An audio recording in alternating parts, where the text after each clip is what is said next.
I believe I was able to survive because no matter how tough it got, and it tried breaking you down, and you know, their motto was kill the Indian and the Indian, but having grown up on Chatham Island, Chess, it gave me that strength and that resilience to carry on.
First of all, my English names, Elizabeth Ethel Joan Morris. The name I really favor is Seltlama. That was given to me by my grandma, who is this one. The name comes from Chess, which is Chatham Island. She died at a very young age from an aneurysm.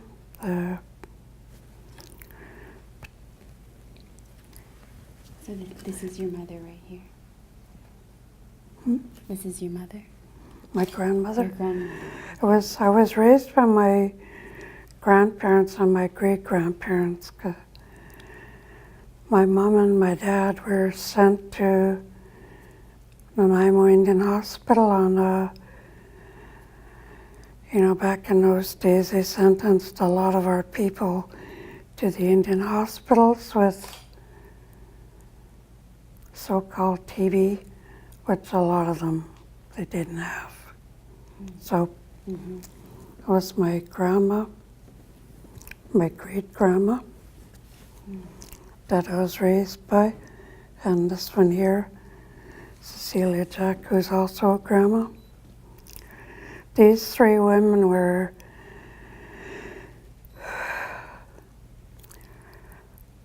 I so strongly believe that they played a major part in my young life. Otherwise, I don't think I would have survived Cooper Island Residential School or the Indian Hospital, because all the teachings, everything about our culture, anything that I know now, I give to these three women, because that island, I don't know if you've ever been in a community where there's such love, compassion, and respect for one another. The old ones always thought of, not just now and next year, they thought of your children's children's children, that the teachings we're taught with such patience and love.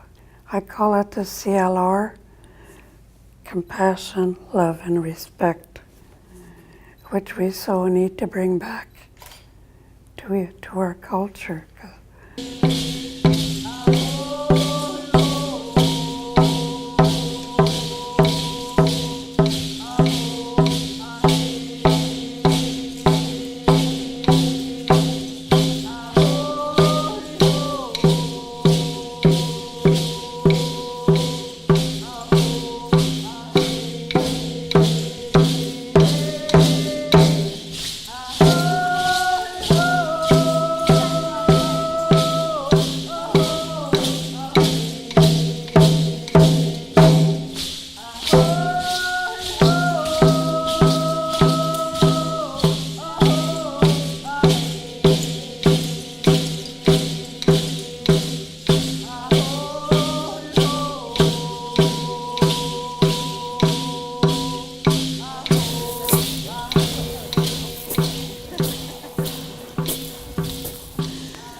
I just hope we don't see any snakes.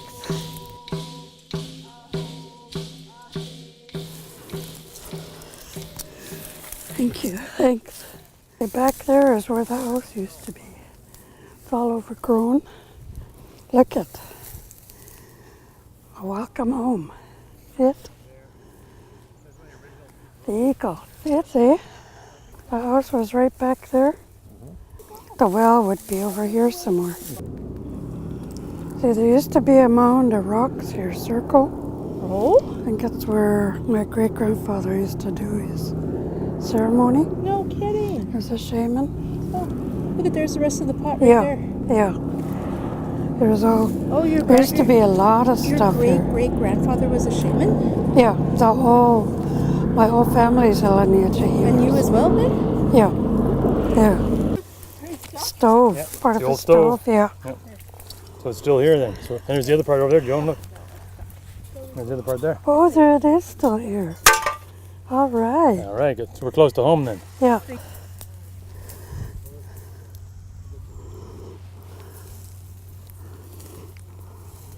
Either Jamaica or my grandma took me with them, and whether it be washing and dishes, like early in the morning when you first get up. We came to the well and got water, brought it back. They chopped the kindling to get the wood stove going. Then you put the water on to start the coffee or tea, and then start breakfast. Fed the people, and then did the dishes, started into supper. Because Jamaica had pears, plums, apple, about 3 different varieties of apple. There's a rare one back here. Look at this, see? The size of those plums. Hey, Yeah. look at. Good shade. Yeah, great year from this year, given the sun we've had. Come on. Nice and plump. Thank you. Oh my. They're fabulous.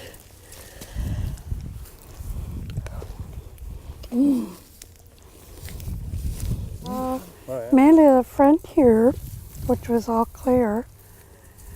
My uncle and I, that one picture I showed you with Jamaica and him when he looked like he's about 5. There's a little boat, rowboat in front, and we'd play on that.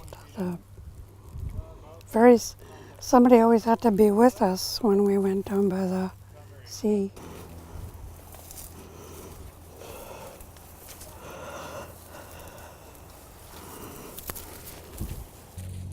I miss that, that whoosh when the water comes up.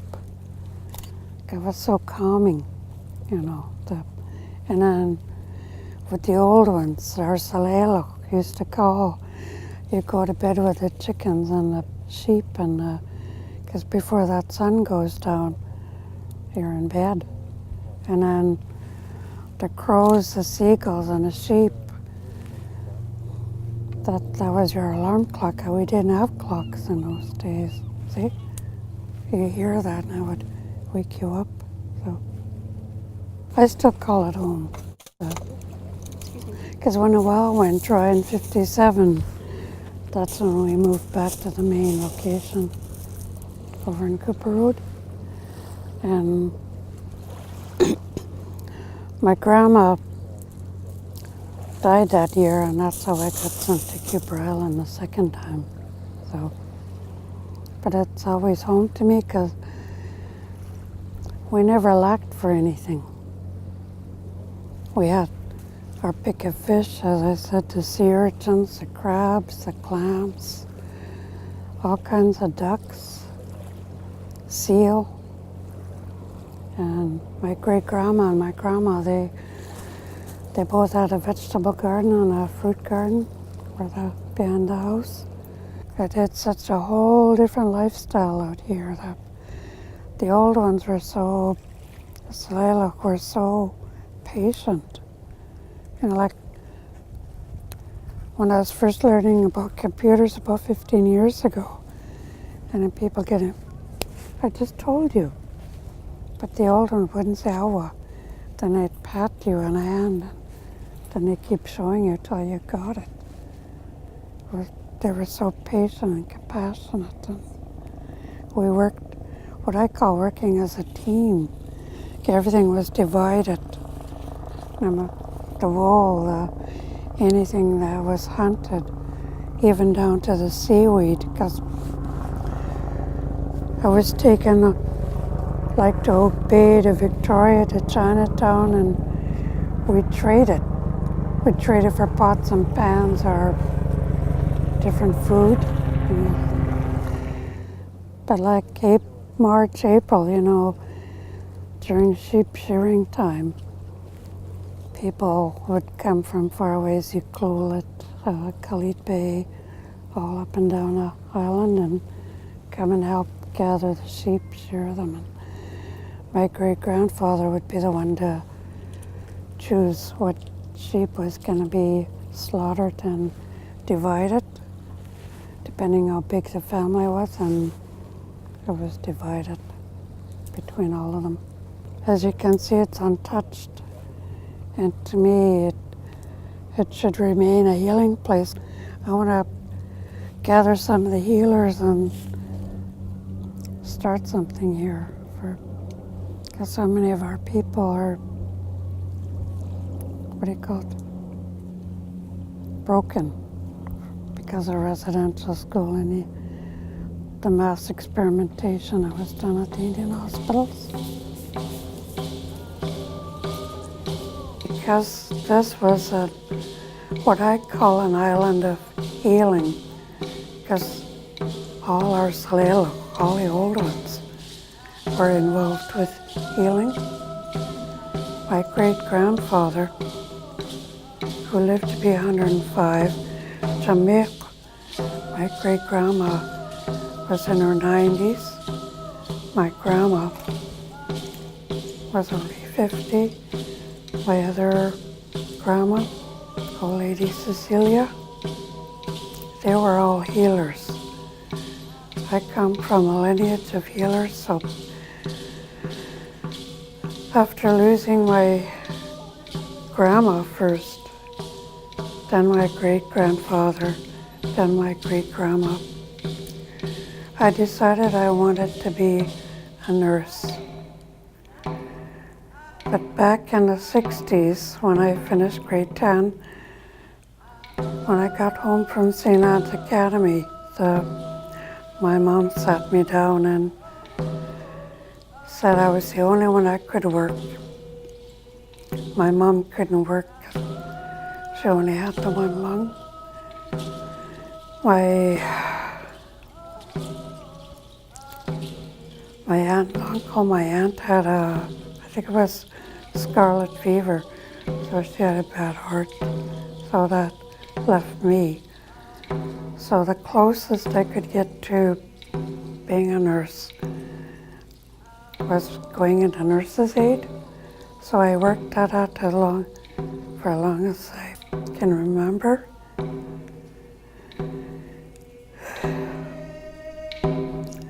So I owe a lot to these Sliloch. and